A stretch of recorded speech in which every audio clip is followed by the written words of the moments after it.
اشفاق احمد لکھتے ہیں کہ ایک دن بیبے نے بیسن کی روٹی پکا کر دی۔ میں نے 2 روٹیاں کھائیں اور ساتھ لسی پی۔ پھر بیبے کو خوش کرنے کے لیے زوردار آواز میں اللہ کا شکر ادا کیا۔ بیبے نے میری طرف دیکھا اور پوچھا، ایک ہی کیتا ہی؟ میں نے کہا، بیبے شکر ادا کیتا ہے اللہ دا۔ کہنے لگی، ایک کیسا شکر ہے؟ 2 روٹیاں تجھے دیں، تو کھا گیا، نہ تو باہر جھانکا اور نہ ہی پاس پڑوسی کی خبر لی کہ کہیں کوئی بھوکا تو نہیں ہے۔ ایسا کیسا شکر تو نے ادا کر دیا ہے؟ پترا، روٹی کھا کے لفظوں والا شکر تو سب لوگ ادا کرتے ہیں۔ اپنی روٹی کسی کے ساتھ بانٹ کر شکر ادا کرنے والے خوش نصیب ہوتے ہیں۔ اللہ کو لفظوں سے خوش کرنا چھوڑ دے پترا، عمل پکڑ عمل۔ اللہ جس چیز سے نواز دے اس کو خوشی سے استعمال کر اور کسی کے ساتھ بانٹ لیا کر۔ یہ عملی شکر ہے۔ نعمت خداوندی کا عملی شکر تو اس نعمت کو بانٹ کر کھانے میں ہی ہے، اور وہ بھی عزیز رشتہ داروں اور اڑوس پڑوس کے لوگوں کے ساتھ۔ اللہ آپ کو آسانیاں عطا فرمائے اور آسانیاں تقسیم کرنے کا شرف عطا فرمائے۔ بیٹا، جب بھی لائف میں آپ نے اللہ کا اصلی شکر ادا کرنا ہو، اشفاق احمد فرماتے ہیں کہ مجھے میری بیبے نے یہ سکھایا کہ جب بھی لائف میں آپ نے اللہ کا اصلی شکر ادا کرنا ہو تو اپنی پسندیدہ چیز کو لوگوں کے ساتھ بانٹو۔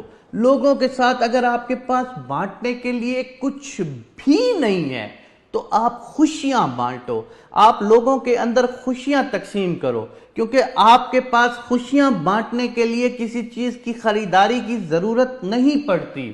تو میرے بھائیوں، میرے دوستو، اشفاق احمد صاحب فرماتے ہیں کہ میں اس دن کے بعد یہ سمجھ گیا کہ اللہ لفظوں سے راضی نہیں ہوتا۔ اللہ نے آپ کو دے دیا اور آپ نے کہہ دیا شکر الحمدللہ، یہ ایک بہت اچھی بات ضرور ہے، لیکن یہ سب سے بیسک بات ہے۔ اللہ نے آپ کو جو دیا ہے اس میں لوگوں کا حصہ بھی اللہ نے رکھا ہے، تو اس حصے کو لوگوں تک پہنچاؤ، نہ کہ تمام چیزوں پر خود قابض ہو کے بیٹھ جاؤ۔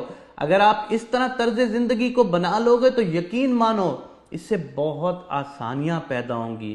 اشفاق احمد فرماتے ہیں کہ زندگی کا سب سے مشکل کام یہی ہے کہ اپنی پسندیدہ چیزوں کو لوگوں میں بانٹنا، کہ آؤ مجھے یہ چیز پسند ہے، ہو سکتا ہے تمہیں بھی پسند ہو، میں آپ کو دکھانا چاہتا ہوں، میں آپ میں تقسیم کرنا چاہتا ہوں، میں آپ کے ساتھ بانٹنا چاہتا ہوں اپنی پسندیدہ چیز۔